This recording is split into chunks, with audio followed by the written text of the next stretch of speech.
Hi, I'm Jerry Hesch from the Hesch Institute in Aurora, Colorado, and this is an educational video on treating the left side of the pelvis.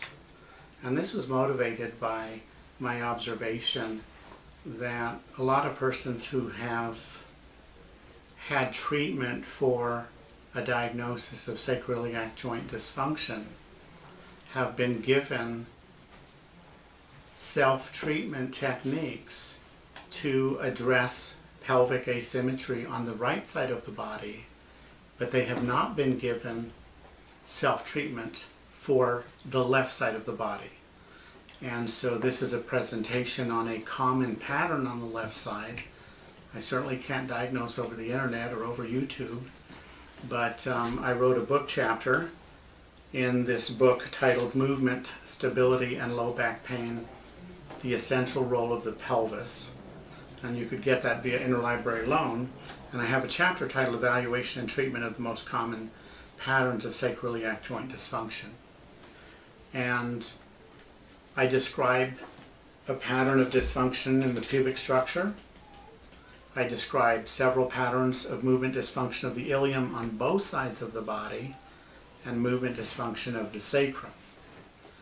In my expanded version, since having written that chapter some time ago, I also incorporate patterns in the pelvis as a whole unit, patterns of movement dysfunction that are common, and also 2 movement dysfunctions in the hip joint. So it's a little more expanded since that hip chapter, and I present this for folks who are under the care of a healthcare practitioner, and if they discern that you present with a left posterior ilium, then this treatment would be appropriate under their guidance. So I'm going to focus only on that entity that we name left posterior ilium because it's quite common on the left side of the body, and on the right side the pattern happens to be anterior ilium. And that seems to be a pattern of the whole pelvis twisting. The amount of movement in the sacroiliac joint is so very small and subtle that it's difficult for clinicians to accurately discern that with a clinical evaluation. And so I describe this as movement of the entire pelvis, in which the pelvis basically, in relationship to the rest of the person's body, orients to the left and downward. On the left side it appears higher than on the right when you palpate the anterior pelvic landmarks, and when you palpate with the person prone, the left iliac shelf would be lower because it acts as though the ilium were rotated posteriorly. The ischial tuberosity will be lower. When you do a passive mobility testing, springing the left side, it rotates on the left side, does accept rotational mobility. But when you have the client prone and you induce 15 pounds of force, taking up the slack, and then another 15 trying to spring it, there's blocked mobility on the left side. When you spring on the left inferiorly, there is movement because it can go further in that direction. When you spring superiorly under the sit bone, motion is blocked.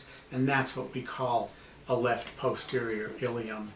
And in recent times we're de-emphasizing sacroiliac and emphasizing this whole functional structure, this interlink structure that goes beyond the sacroiliac, but is inclusive of sacroiliac also. So once again, it's an asymmetry of the entire pelvis about a specific offset axis, the axis being more on the left side of the body. So I don't know why, but I see clients who have been taught how to address the anterior ilium on the right side, or other patterns as well, but they're not taught what to do on the left side. And it's my observation that a left posterior ilium is somewhat common in the patient population, much more common to have it on the left side than to have it on the right side of the body. And what do you do to try to improve symmetry of motion and symmetry of position? And I will answer that. So if your clinician has diagnosed you that you have this pattern, then you have access to some tools to share with that clinician and have them guide you through using this. So one real simple self-treatment, and now we'll film most of the treatment table, would be to lie on your right side. So my right knee is bent, both knees are bent in the starting position, and I would have a pillow under the client's head.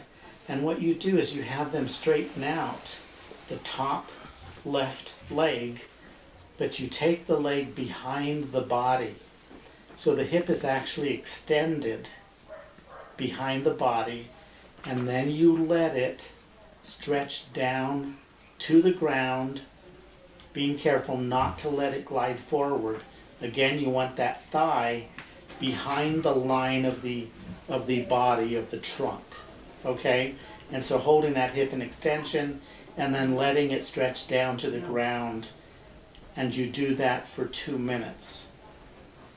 And I suggest twice a day for a week. And that should make a distinct difference in that pattern. And after that, you can do it twice a week for several weeks. And the pattern should abate if all the other patterns that coexist with that are treated. Okay? There's another technique for treating it, and I use 2-inch foam, and this is not a hard foam. It gives a little bit so it molds to the body and becomes comfortable. And what I do is I have the person place it across the waist on the left side of the body. So they lay on their back and place the foam horizontally under the belt line, okay, halfway across, and then they take their legs over to the right. You can keep the right knee bent, but you want to straighten out the left knee. So my left hip is adducted to the right approximately 30 degrees. And you just lay on that for 2 minutes. And you could do this twice a day for about a week, and then twice a week thereafter, and that should maintain the correction if all other components are also being treated and the person has a good exercise program. The third one is a bit of an advanced technique, and it's a little bit tricky, but it's very, very effective because it really addresses the soft tissue restrictions as well. And the way you do that is you sit on the side of your bed. So you bump up against the bed, just sit, and then lay down. You bring your feet up on the bed, cross the right leg over to the right, cross the left leg over to the right, and your hips will follow a little bit, and that's fine. Down. What I'm going to do is let my left leg drop down and stretch. Down. The important concept is that you hold the leg in to the right, so the hip is adducted at least 20 degrees. And you'll feel it being suspended if you do this correctly. If it's not in enough, it'll just drop down, and that's not it. So again, we cross the leg across the midline, about 20 degrees of adduction, and the leg will feel suspended, and that means you're doing it correctly, and you just allow it to stretch downward. And it will creep down, it might ratchet down a little bit. Over the course of 2 minutes, you will find that it definitely stretches out a bit. And it's a little bit tricky to do, but very, very effective. And again, if your clinician discerns that you have a posterior ilium on the left, then this is a very good self-correction. And twice a day for about a week, and then twice a week thereafter should be very effective if all other components are addressed and the person is doing a very good overall exercise program. So I hope this is helpful to you in describing what to do for a correction for a common pattern on the left side of the body.